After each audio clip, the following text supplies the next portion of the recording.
Hey everybody, some gadget guy here, and today we're gonna take a look at a handy little wireless card reader from RAVPower. This is the File Hub Wireless SD Flash Card Reader, USB storage, media sharing, NAS file server, power bank, Wi-Fi, hotspot model RP-W01. It's reliable, affordable, value from RAVPower.com. This is another one of those gadgets where if you've heard my rants about other phones, how we're seeing fewer devices come with expandable storage. You can't pop in a micro SD card on an iPhone or an iPad, for example. This is a product which aims to help you expand storage and then share files back and forth between different phones, tablets, and Windows PCs. So to get right to it, let's get rid of the box. And this is the RAVPower wireless card reader. It's a nice flat battery brick of a Wi-Fi hotspot file sharing device. What's cool is seeing RAVPower continue in a similar design aesthetic with some of their large capacity battery cells. So this is their 10,000 milliamp hour battery, which I think I might need to recharge. Nope, this one's actually charged, so I could actually use this to power a bunch of different devices. I'm just gonna move that out of the way right there. So on the RAVPower wireless card reader, we've got a series of LED lights right here. This shows what the battery capacity is. It'll start flashing at you when you get low. This just indicates file transfer is happening. This is to show that there's a Wi-Fi connection. And then when you connect the RAVPower to an established wireless network, it can be used as a bridge for your tablets and smartphones. And we'll talk about that a little bit more later. But when you are connected to the internet, you can connect right there. On the front, you'll see an SD card slot. I have a little card in there right now that we'll use to demonstrate this later, and a USB port, which can be used to either connect a USB flash drive or to power your smartphone or to recharge your tablet or smartphone. You just pop your cable in there and you can use the battery that's built into this for Wi-Fi to connect another device. There is nothing on this edge. There is nothing on this edge. And on this side, there is the micro USB port, which will recharge the RAVPower. Or you can also use this port to connect to a proper computer, and this will show up as a USB 2 SD card reader or USB flash drive reader. I don't know why you would just plug your USB flash drive directly into your computer, but maybe if you wanted to use both at the same time and you only had one USB port, you could do that. And that's also how you recharge the RAVPower 2. You can use that as a card reader while you're recharging it or connect this to a regular AC adapter. And then this is the power button, so we're gonna hold that in, just get that going, get the Wi-Fi signal started so you can see those little lights start flashing. All right, so we've got my trusty old school Nexus 7 ready to go. It's got its Wi-Fi on, and we've got RAVPower with an SD card in the slot and a USB flash drive hooked up to the device. So you can see what that looks like too. This is my old school little Patriot that I keep around. And so now we're gonna come into settings. Okay, so here is the Wi-Fi SD 1530 in my Wi-Fi settings. So we're gonna click on this. We're gonna put in a passcode. We're gonna connect there. It's obtaining an IP address.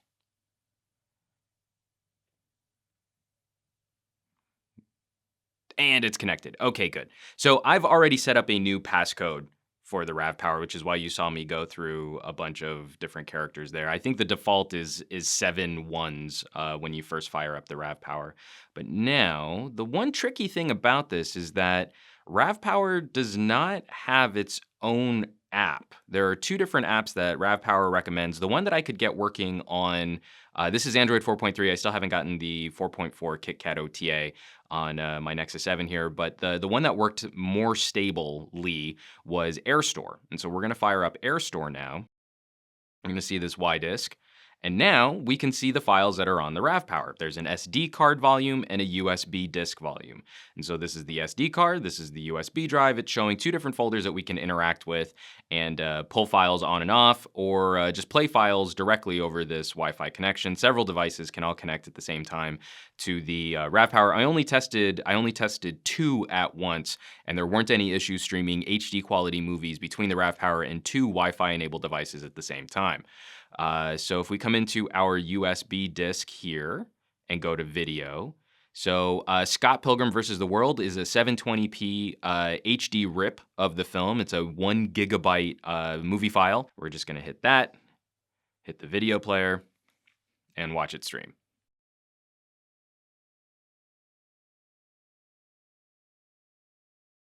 Okay, and so now we're watching a movie playback. I made sure to disable the sound so that Google doesn't freak out and hit me with too much of a copyright uh, issue with the audio from this film. But the playback is extremely smooth. I'm getting a good data transfer rate between these two devices. Like I said, playing HD video on two devices at the same time is not a problem, even on some of this older hardware, like this old Tegra 3 processor in here. And so even streaming or skipping, you get pretty fast responses for it scanning the file and pulling back up the video of where that might be. It doesn't spend a lot of time buffering.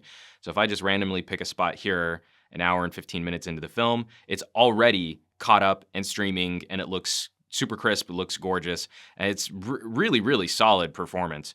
Where I feel the app for the AirStore app falls down for the RAVPower on things like pictures. But if I come into the USB and I go into here, like these are high quality pictures of origami. So getting one of these pulled up, it takes a second to load through an image file until we get the high quality version pops up. If you're only dealing with really small sort of smartphone or smaller pictures, then that's fine. But for photographers and you're working with, say, higher quality images, that buffer is a little frustrating to deal with. So that performance is a little bit of a bummer. Also, just the app itself seems to flake out a little bit more, like when this goes to sleep or when this has like low power. If you have a long time period where these two stop talking to each other, just getting it to recycle and get it talking to each other again, the app just doesn't quite feel as solid as some of the other solutions that I've played with for this type of wireless data access. And just a quick look at the app settings in AirStore, you have all of the settings that I was hoping to have. So if you want to change the device name, if you want to change the security options, you can search for firmware upgrades. There weren't any for the RAVPower when I checked it out.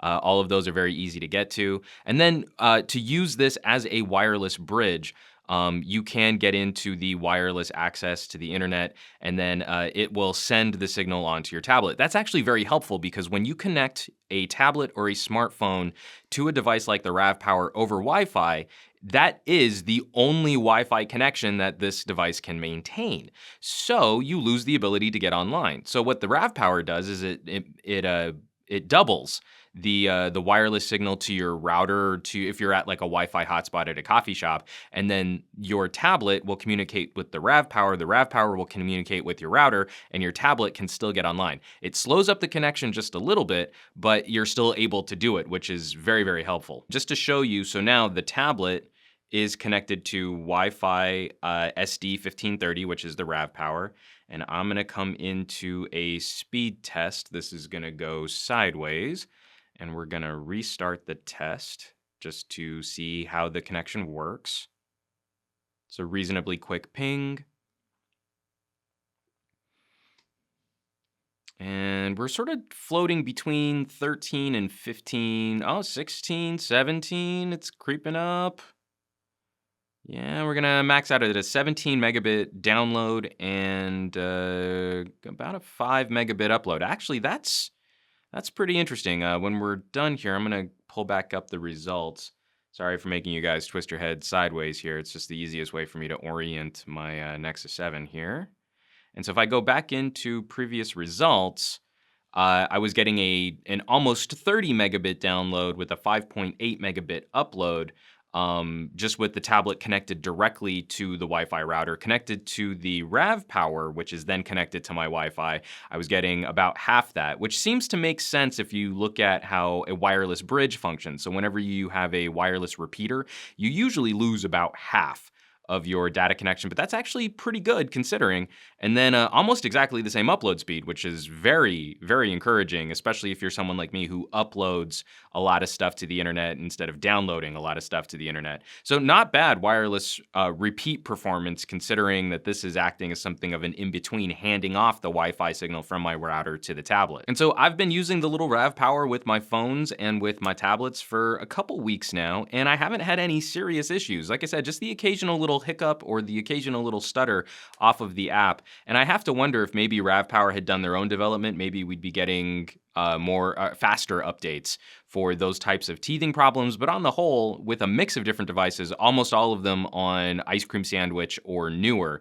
I'm not running anything on KitKat at the moment. The performance has been pretty solid so long as you don't let devices go to sleep. So long as the connection is active, I haven't had any serious issues. And that seems to be pretty par for the course on just about any other type of wireless hard drive or wireless card reader solution that I've used in the past. And then, as always, what's always sort of a nice touch with Android, not so much with iOS, is that file transfer happens very easily between a tablet, phone, and the RAVPower. So because Android has a file manager that you can access very simply, whenever you move files onto the tablet or off of the tablet, they show up in the tablet apps immediately, and then you can always use this as sort of a backup solution. So say you were going out on vacation and you only brought your smartphone, you didn't bring a camera.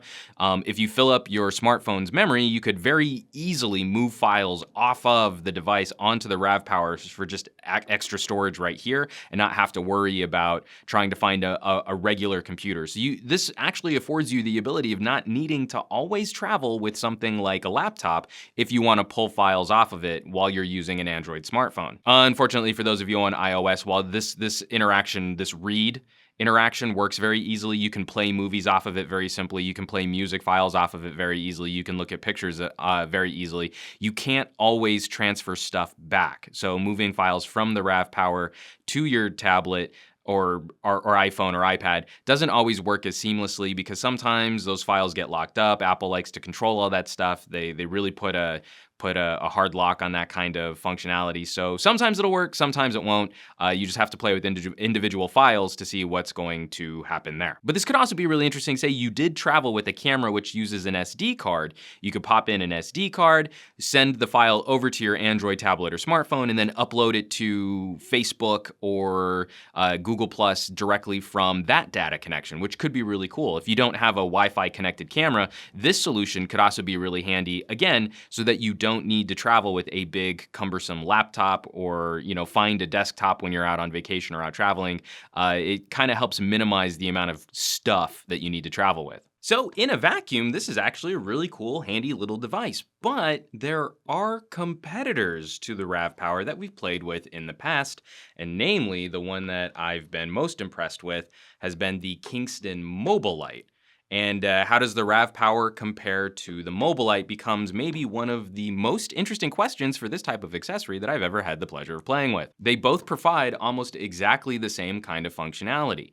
And the hardware differences are very, very slight. They both provide an SD card slot. The Mobilite has its on the back. And they both provide a USB port to connect a flash drive.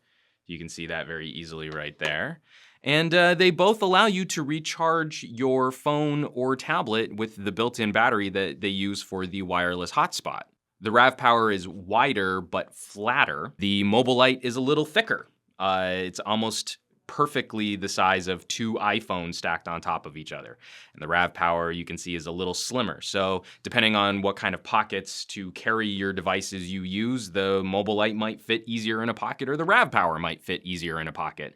The major difference in hardware between these two devices is the battery size. And the RAVPower includes a 3,000 milliamp hour battery, which allows it to run longer than the 1,800 milliamp hour battery found in the Mobilite. However, I like the app that Kingston has coded for the Mobilite better than I like the app that you have to use with the RAVPower. And it's not to say that there haven't been issues with the Mobilite. Again, this kind of wireless connectivity means that there will be some compatibility issues with certain phones and tablets, but I just find that there are fewer hiccups with the app that Kingston provides and Kingston maintains with the Mobilite wireless card reader than what I've had with the RAVPower. Especially considering that the price between these two is almost exactly the same. I think you can pick up both on Amazon right now for around $45.